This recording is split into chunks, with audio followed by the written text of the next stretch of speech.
Hello, and welcome to Women in Business, where we interview entrepreneurs and senior managers and show you the strengths, successes, obstacles, and roadblocks women experience in business.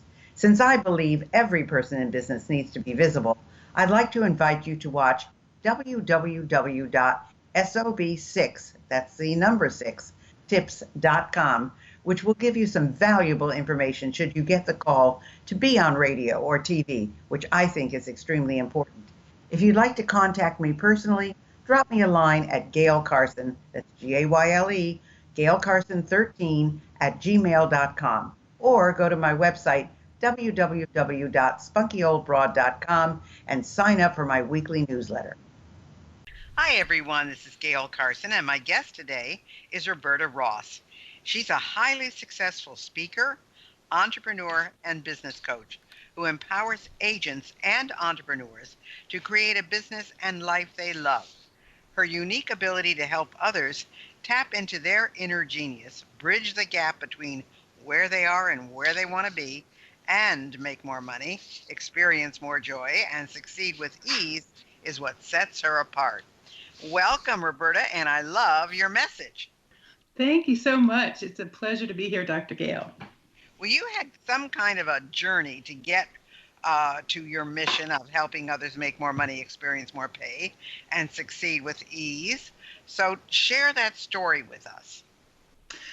Oh, yeah, it was definitely a long journey. So it really stems back to what I used to think success was. Well, I always thought success was about freedom and doing whatever you wanted to do.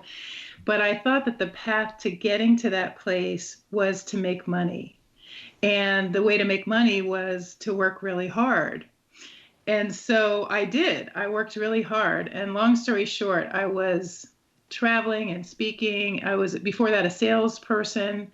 And I was a real estate investor. So I had bought and sold over 300 single-family homes.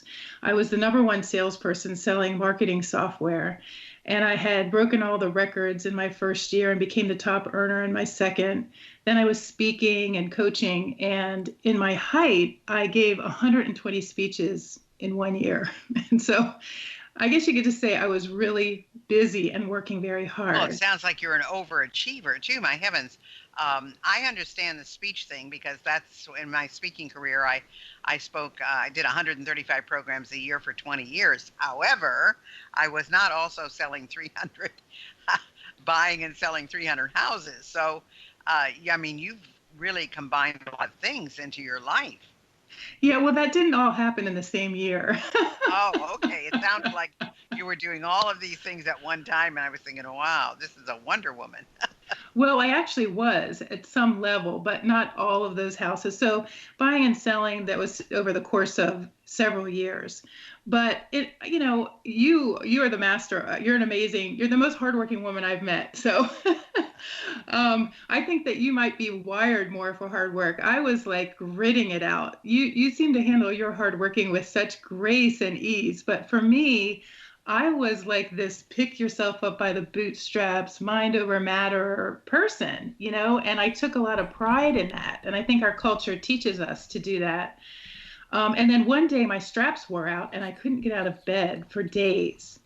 And I remember I was laying there. I'm sorry, I said for days. I meant for months. For months, I couldn't get out of bed. And I was thinking, what is going on with me? Is this how my children are going to remember their mother as somebody who just lays around in bed all the time and their father brings her meals? But anyway, it turned out that I had a very serious case of adrenal fatigue. And it was a gift. It was a gift because it led me on this transformational journey to recognizing that this whole thing is a lot easier than we make it.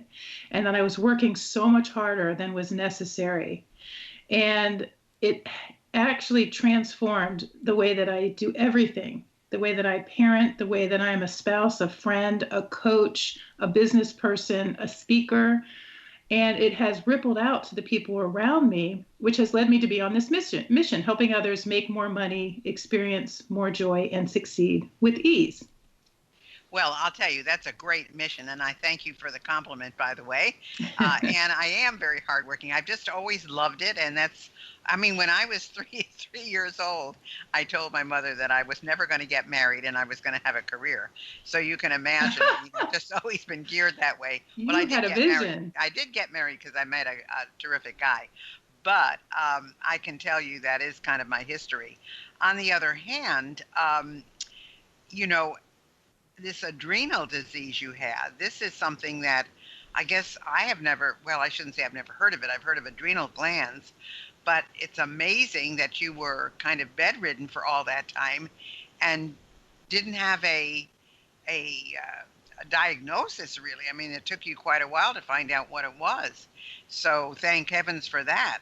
But you also say that there is one key decision that every individual has to make. What decision is that? Well, if you want to make more money, experience more joy, and succeed with ease, there is one key decision that's required for that to happen. And that is you have to decide whether or not you're going to be an inner world person or an outer world person. And what I mean by that is, we're trained and focused so much on everything that's outside of us, all the conditions that we live under. And what happens is that when we get really attached to what's happening outside of us, or we think that what is outside of us is the root of our happiness or our success, we tend to become very conditional. So what does it mean to be conditional? It means that, well, you need conditions to be a certain way for you to be successful, or you need conditions to be a certain way for you to be happy. And so what I have discovered and help other people to do the same is to shift that focus to an internal locus of control, meaning that I'm an inner world person, and I recognize that all of that is within me and that my success and happiness are both unconditional. So that means that no condition needs to change in order for me to be successful or happy. I mean, we all know people who, under the most challenging circumstances rise above and become successful, and the people who are born with a silver spoon in their mouth, so to speak, who are not, right? And the same thing for happy people who have a lot of money who are unhappy, and people who don't have money who are happy. So it's not really these conditions that determine what happens, but it really is about shifting inward. And that really means caring about how you feel, caring about what is passionate for you, and not focusing on what other people are doing and comparing and all of that. Well, one of the pieces of advice that you give both to entrepreneurs and the agents that you work with is to stop competing and start creating. And I think that goes for not only entrepreneurs and agents. I think it goes for everybody in life, just getting along. Because we all kind of look at the other person and say, I want what she or he has. And really, you haven't thought about how you would get there yourself. So elaborate for us on that piece of advice of stop competing and start creating. Well, you're so right. It's true. It's helpful in all areas of life. But, especially in business, we're taught that you got to be competitive. And, there are times where it's really helpful to be competitive, but I think that when it comes to business, we're so focused on how we're doing in relationship to anyone else. So when you think about competition, however well you perceive yourself as doing is always in relationship to somebody else or what somebody else is doing. And think about that in terms of what I just said. When you are focused on someone else and determining how successful you are in relationship to what that other person is doing, well, now you're not really in your inner world. You're not really defining that for yourself. Well, what is success for me? And am I really even creating the business that is true to me? Or am I always looking at what other people are doing and always measuring whether or not I'm successful based on, how I measure up? And, like in the real estate industry, a lot of this is fostered. It is cross culture, or culturally, it's fostered in many, many industries. But like if you look at like the real estate industry for real estate agents, what are they rewarded for? Well, they're rewarded for things like the highest sales volume or the most number of transactions. And I mean, I know people who are doing hundreds of transactions and they don't have two nickels to rub together, or people who have lots of sales volume, but they're really unhappy. And it not necessarily as profitable as somebody who has half the sales volume. So I think that, we should be rewarded based on, not just who's making the most money, or maybe instead who's the most profitable and the happiest, or who has the most number of transactions and they're still respected by their family, or Well, they're don't still you think married. so? A lot of this is really how you craft your own soul, so to speak. I mean, um, you're saying that people do a lot of transactions that may not have two nickels, but that's because of how they've decided to live or spend their money. And those people who are not or are depressed or whatever, it's how they're leading their life and living their life. So it's a really I think people need to get their head on straight, so to speak, before they do anything, because that's what it takes to be successful as a human being, is to know where you're going, know what your values are, what your own personal mission is, and so forth. And I know that you So true. spoke all over the country on what you call a blueprint for success, the three key shifts to take your business to the next level. Tell us what those key shifts are. I would be happy to do that, but can I just finish up on the last question a little bit? Sure. Because I feel like I left a gaping hole there.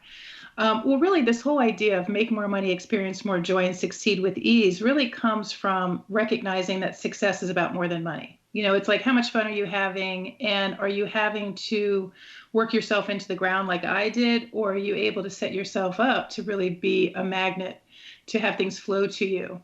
And that's what the creative part is. So the competing is about all in comparison to what other people are doing, but the creating is about saying, well, what do I want my business to look like? What is it that I am creating? There are people who create huge organizations doing lots of sales volume.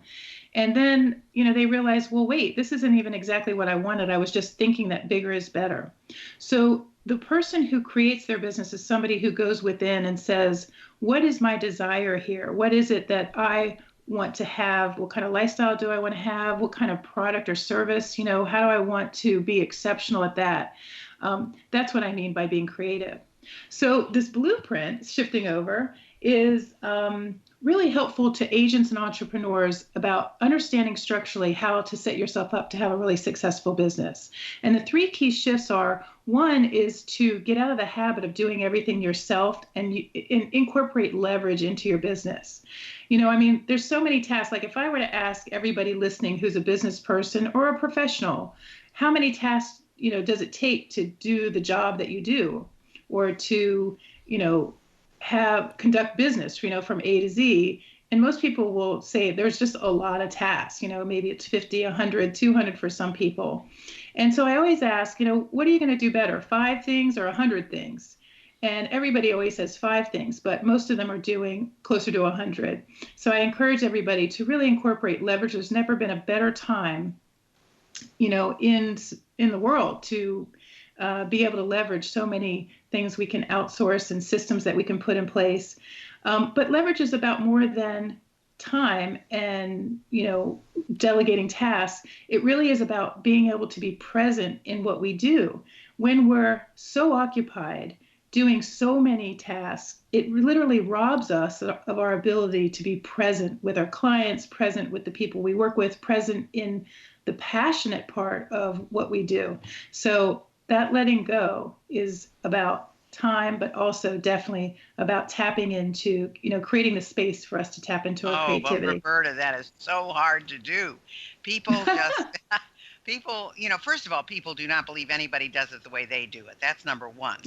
Number two, So I think the first 100 years are the hardest. You have to eventually delegate. I remember when I had my career schools, and of course I thought nobody taught the classes like I did. And I was a great teacher, and the kids loved me. I mean, the students, they just really loved me, and they came out really well. Well, I eventually opened 7 offices, 7 schools. Well, I couldn't teach everywhere at one time. And when I opened my second school is when I started hiring other teachers. And even though they taught completely differently than I did, and they had different personalities than I did, guess what? If no one had experienced me, they didn't know the difference. And they turned out great students. They were very accomplished.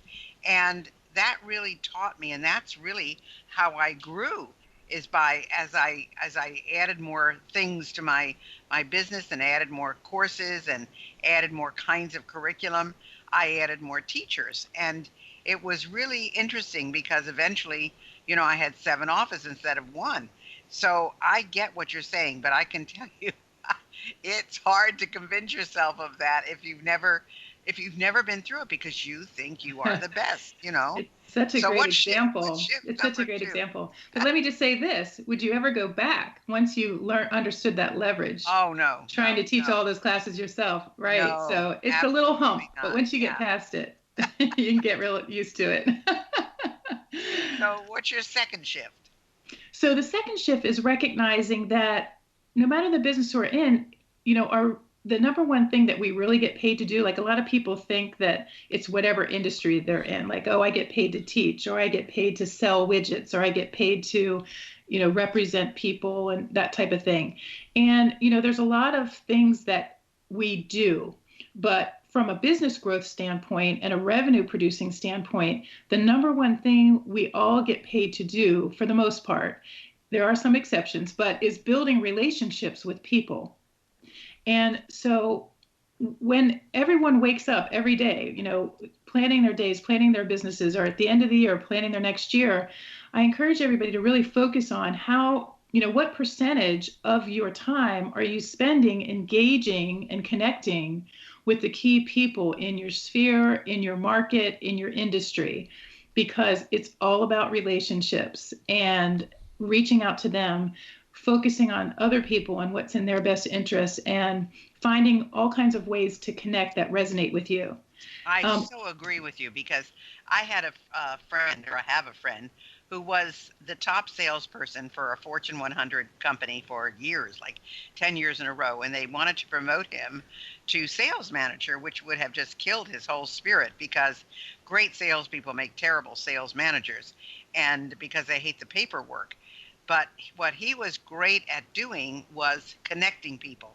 He would buy gifts. I mean, like a silent auction or something, and he would give it to somebody who was a client only because he knew that was what that person liked, or he connected people together because he knew those two people could have a great business relationship.